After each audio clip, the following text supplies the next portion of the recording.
Disitulikiti y'e Buvuma yatondebwawo mu mwaka gwa 2010 era nga yakutulwa ku disitulikiti ey'e Mukono wakati wa gavumenti okwagala okutuusa obuweereza bwayo eri abantu abali bawangalira ku bizinga eby'e Buvuma.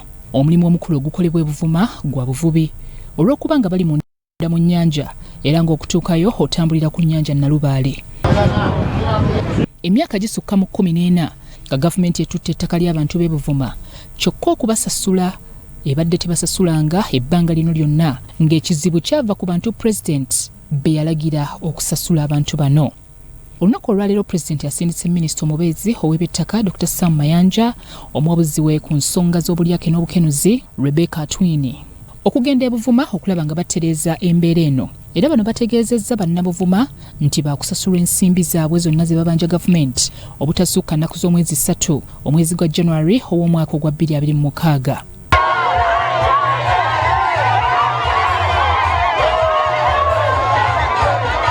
Minisita Mayanja n'abakungu abalala balinnye ekidyeri ku mwalo ekiyindi mu disitulikiti ey'e Buyukwe ne boolekera e Buvuma.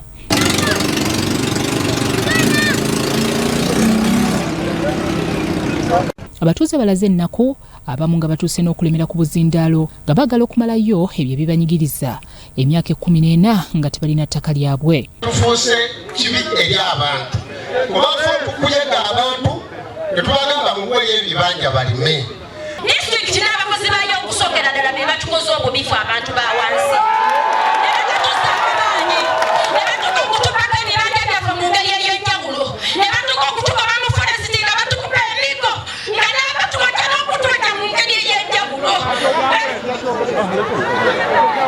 Bwe bantuka okusasula ssente nze nina ekibanja ekyange kya eka 8 n'ekitundu bampaako emitwalo obukadde 8 eka 8 n'ekitundu ate nebamala soboleka njogera ensonga yange minisita yagiridde manja sente zange nze ndi mumativu ne sente ze bambalirira era nsaba nsasulwe. So nga mpulira oluvuuvuumo baagala okusasula ab'ebibanja naye nga ffe bananyini ttaka nga nze mukasakaamu sinnasasulwa. Rebecca Atwine awabula President ku bulyake n'obukenuzi yasoose okwogerako eri bannabavuma era n'abategeeza nti ensonga yaabwe minisita agenda kuba nga agigonjoola n'abasiima okubeera abantu balamu.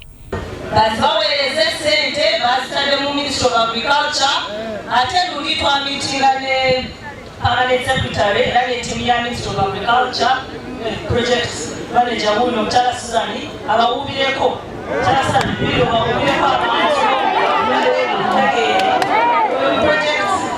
projects era twali nabo mu meeting ate ne batwagaza nti biliyoni ezo 14 waliwo endala ze baazuulayo biliyoni 16 kitundu.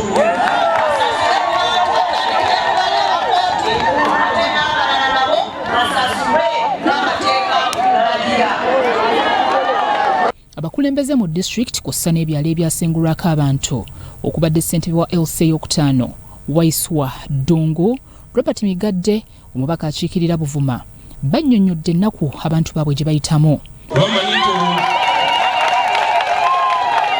Bamanyi njogera mu baka parliament nga manyi nti mu supplementary obuwumbi 14 bayisibwa lw'ekintu kyekimu okwagala be bantu abasasuddwa. Wakiri President wa budget banyewo balina ssente ndala obali obuwumbi 28 obataako 14 kosi kyali 14 ate evaluation reports empya.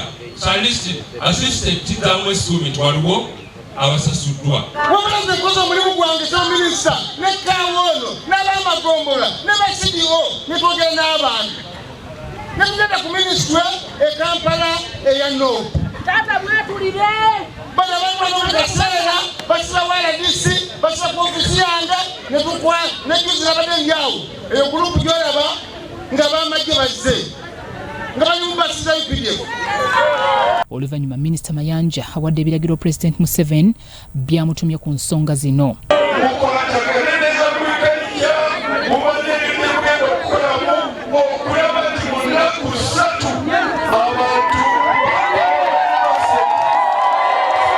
Wano nno Minisita Mayanja alisa akasiko ku bantu b'e Buvuma n'abategeeza nti buli muntu eyawa gavumenti ettaka lyerimirako ebinazi agenda kusasulwa mu bwenkanya.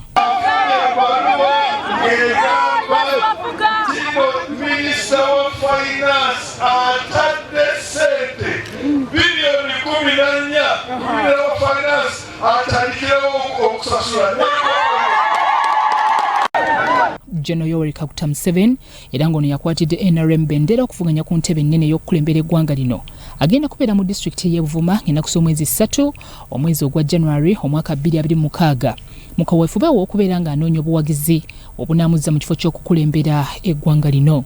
Byachambadde Rollins ku Salt TV Omunnyo.